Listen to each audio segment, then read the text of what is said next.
హైదరాబాద్ లో భారీ అగ్ని ప్రమాదం జరిగింది. మీర్పేట పిఎస్ పరిధిలో నందనవనంలోని ప్లాస్టిక్ గోదాంలో ఒక్కసారిగా మంటలు చెలరేగాయి. మంటలు తీవ్రతరం కావడంతో పక్కనే ఉన్న మరో గోదాంకు సమీప ఇళ్లకు మంటలు వ్యాపించాయి. వెంటనే స్థానికులు ఫైర్ సిబ్బందికి సమాచారం ఇచ్చారు. రంగంలోకి దిగిన అగ్నిమాపక సిబ్బంది మంటలను అదుపు చేసింది.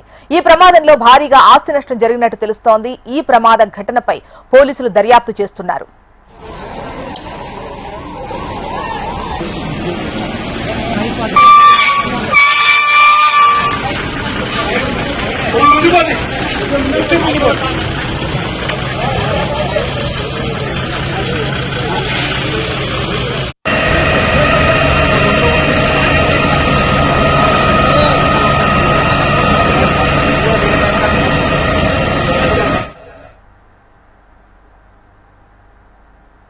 హైదరాబాద్ లో భారీ అగ్ని ప్రమాదం జరిగింది. మీర్పేట పిఎస్ పరిధిలో నందనవనంలోని ఓ ప్లాస్టిక్ గోదాంలో ఒక్కసారిగా మంటలు చెలరేగినట్టుగా తెలుస్తోంది.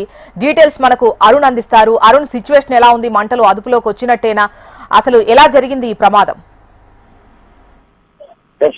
అయితే మీర్పేట పోలీస్ స్టేషన్ పరిధిలోని నందనవనం కాలనీలో అర్ధరాత్రి అయితే ఒక భారీ అగ్ని ప్రమాదం అయితే చోటు చేసుకుంది. ప్రధానంగా అస్లాపురంలోని శ్రీరమణ కాలనీలో ఉన్నటువంటి ప్లాస్టిక్ గోదాంలో అయితే అర్ధరాత్రి భారీగా అయితే మంటలు చెలరేగాయి. అయితే హుటాహుటిన అక్కడ ఉన్నటువంటి స్థానికులు అగ్నిమాపక సిబ్బందికి అయితే సమాచారం అందించారు. మొత్తం 7 ఫైర్ ఇంజన్లతో మంటలు అదుపు చేసే ప్రయత్నం అయితే చేశారు. దాదాపు 5 గంటల పాటు శ్రమించి మొత్తం పూర్తిగా మంటలన్నింటినీ కూడా అదుపులోకి తీసుకొచ్చారు. మొత్తం ప్లాస్టిక్ గోదాం కావడంతో కూడా మంటలు అదుపు తప్పాయి. చుట్టుపక్కల ఉన్నటువంటి ఇంటికి కూడా మంటలు అయితే అంటుకోవడం అయితే జరిగింది. మొత్తంగా అక్కడ ఉన్నటువంటి స్థానికులు పూర్తిగా అప్రమత్తం కావడంతో అటు స్థానికులు ఇటు ఫైర్ సిబ్బంది ఇద్దరు కలిసి కూడా చేసే ప్రయత్నం చేశారు. ఆ ప్రయత్నంలో భాగంగానే దాదాపు 5 గంటల పాటు శ్రమించి మొత్తం 7 ఫైర్ ఇంజన్లతో పూర్తిగా మంటలను అయితే ఆర్పివేశారు. అయితే ముఖ్యంగా మంటల దాటికి చుట్టుపక్కల ఏదైతే ప్లాస్టిక్ గోదాంకి సంబంధించి ఆ చుట్టుపక్కల ఉన్నటువంటి ఇళ్లకు కూడా ఆ మంటలు అంటుకోవడంతో అక్కడ ఉన్నటువంటి ఆ ఇళ్లలో ఉన్నటువంటి సామాగ్రి కూడా కాస్త దగ్ధమైందన్నట్లు తెలుస్తుంది. మొత్తంగా దీనికి సంబంధించి కూడా పూర్తిగా అటు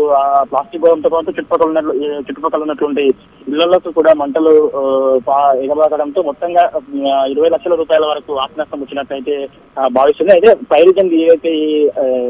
ఫైర్ యాక్సిడెంట్ కి సంబంధించి కూడా పూర్తిగా ఏదైతే ప్రాథమిక సమాచారం ప్రకారం మాత్రం కేవలం షార్ట్ సర్క్యూట్ కారణంగానే అగ్నిప్రమాదం జరిగిందని కూడా ఇప్పటికే పోలీసులు అయితే నిర్ధారిస్తున్నారు. అయితే పూర్తిగా దర్యాప్తు చేసిన తర్వాత మాత్రం ఈ ప్రమాదానికి గల కారణాలు ఏంటనే కోణంలో కూడా పోలీసులు దర్యాప్తు చేసే అవకాశం అయితే కనిపిస్తుంది. అయితే ఇప్పటికీ మాత్రం ఏదైతే నిన్న అర్ధరాత్రి జరిగినటువంటి అగ్ని ప్రమాదం దాదాపు 5 గంటల పాటు శ్రమించి కూడా మొత్తంగా పూర్తిగా అయితే అగ్నిమాపక సిబ్బంది అటు స్థానికులతో కలిసి కూడా మొత్తం మంటలను అయితే అదుపు చేశారు. మొత్తంగా దీనికి సంబంధించి ఇప్పటికే కేసు నమోదు చేస్తున్న పోలీసులు అసలు అగ్ని ప్రమాదానికి గల కారణాలన్నింటిపైన కూడా దర్యాప్తు చేస్తున్నారు.